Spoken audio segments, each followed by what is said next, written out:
አብርሽ የሚስትና የውሽሚት ምርጫ ሳይሆን የቦርድ ምርጫ የሀገር መሪ የሚመርጥ ነው ያስመሰለው ማለት ነውና እኛ ስለ ምርጫ ምን አገባን? እኛ እኮ የሚመለከተን ነገር አንድ ነገር ቢሆን አንተ ከማንም ጋር ሆነ እኛ የሚመለከተን በቃ አለቀ።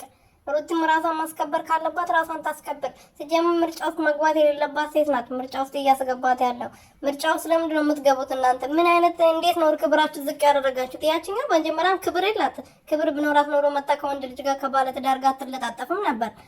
ከልጅ አባት ጋር አትለጣጠፍም ነበር። ሩትዬ ግን አንቺ ነሽ ክብርሽን ዝቅ አድርገሽ ምርጫ ውስጥ መግባት እንድትገቢ ያስደረግሽው እንጂ አልገባም ማለት ትችያለሽ፣ መውጣት ትችያለሽ። አለቀ። ገባሽ አይደለ?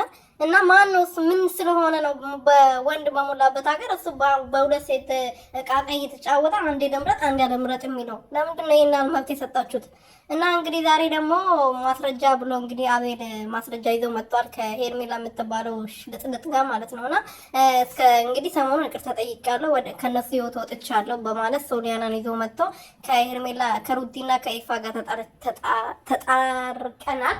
ከዚህ በኋላ የኔ የሰው ህይወት ውስጥ አልገባም ከአንቺ ጋር መኖር ነውና ከአንቺ ሰላም ጋር መሆን ነው የምፈልገው በማለት ሲናገር ነበርና ዛሬ እንግዲህ አብርሃም ተናግሯል። ኤዲት ተደርጎ ሊሆን ይችላል። አብርሃም ኤፍሬም እንግዲህ ተታርቋል ከአቤል ጋር እንዴት እንደዚህ ሊያደርግ ቻለ በማለት ራሱ ላይ ጥያቄ ፈጥሯል። ይሄ መጠርጠር ራሱ አንድ ነገር ነው። ሰላም ቤተሰቦቼ እንዴት ናችሁልኝ? እኔ በጣም ደህና ነኝ እግዚአብሔር ይመስገን። በያላችሁበት ሰላማችሁ ብዝት ትረፍረፍ ይበልልኝ። ለዚህ ቤት ለዚህ ቻናል አዲስ የሆናችሁ ሰብስክራይብ፣ ሼር፣ ላይክ እያደረጋችሁ ቤተሰብ እንድትሆኑ በትህትና እየጠየቅኩኝ እንግዲህ አበጋዛችን ዛሬ ሁለቴን የመጣው ከሚስቱ ጋርና ከውሽምቷ ጋር እና አሁን ከውሽምቷ ጋር በመጣበት ቪዲዮ ደግሞ ያው ሄርሜላ ማስረጃ አለኝ ብላለች።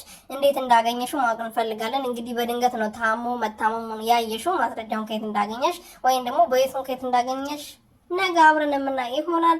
አብርሃም ሁለቱንም ግሩቦች ሰብስቤ እጠይቃቸዋለሁ አፋጥጣቸዋለሁ ብለዋልና ነገ አብረን የምናይ ይሆናል። እኛ የምንፈልገው የአንተ ምርጫ ሳይሆን ስለማተባችን በማተባችን የቀለዳችሁት እንቀልድ ነው እንድንመለስልን የምንፈልገው እንጂ አንተ ለምን በሬ መርጠቅ ፍየል መርጣት ጋር አታገባ ምን አገባ?